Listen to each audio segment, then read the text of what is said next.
অন্ধকারে যেখানে নিজের ছায়াটাও ছেড়ে চলে যায়, সেখানে কিছু মানুষকে আপন ভেবে ভরসা করাটা বোকামি ছাড়া আর কিছুই নয়।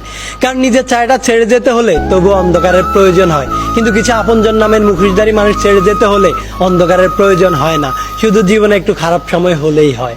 সত্যি জীবনে শুধু ভালো সময় নয়, খারাপ সময়টারও অনেক প্রয়োজন। কারণ ভালো সময়টা আমাদের অনেকের সাথে সম্পর্ক তৈরি করে দেয়, আর খারাপ সময়টা আমাদেরকে সেই মানুষগুলোর আসল চেহারাটা ছিনিয়ে দেয়। মুখে ভালোবাসি বললেই যেমন ভালোবাসা হয় না, ঠিক তেমনি একসাথে চললেই সবাই আপন হয় না।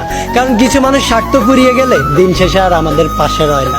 এই মানুষগুলো গিরগিটির চাইতে কোনো অংশে কম নয়, বরং এরা গিরগিটির চাইতে অনেক বেশি ভয়ঙ্কর হয়। কারণ গিরগিটির রং বদলায় জীবন রক্ষার্থে, আর এই মানুষগুলো রং বদলায় নিজের স্বার্থে।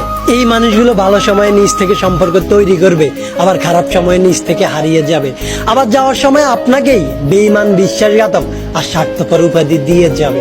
আমি আমার ভালো সময়ে অনেক মানুষকেই আমার পাশে দেখেছি, কিন্তু আমার খারাপ সময়টাতে আমি সবাইকে পাশে পাইনি। আমার ভালো সময়ে যেই মানুষগুলো আমাকে বলতো তোকে কখনোই আমি ছেড়ে যাব না, ঠিক আমার বিপদের সময় সেই মানুষগুলোকেই সবার আগে আমাকে ছেড়ে যেতে দেখেছি। আর এই আপনজন নামের মুখোশধারী মানুষগুলো আমাদের জীবনে অনেকভাবেই এসে থাকে, কখনো বন্ধু হয়ে, আবার কখনো ভালোবাসার মানুষ হয়ে। আমার ভালো সময়টাতে যেই বন্ধুটা বলতো চিন্তা করিস না, মৃত্যুর আগ পর্যন্ত আমি তোর সাথে আছি, আমার খারাপ সময়টাতে সেই বন্ধুটাকেই সবার আগে আমাকে ছেড়ে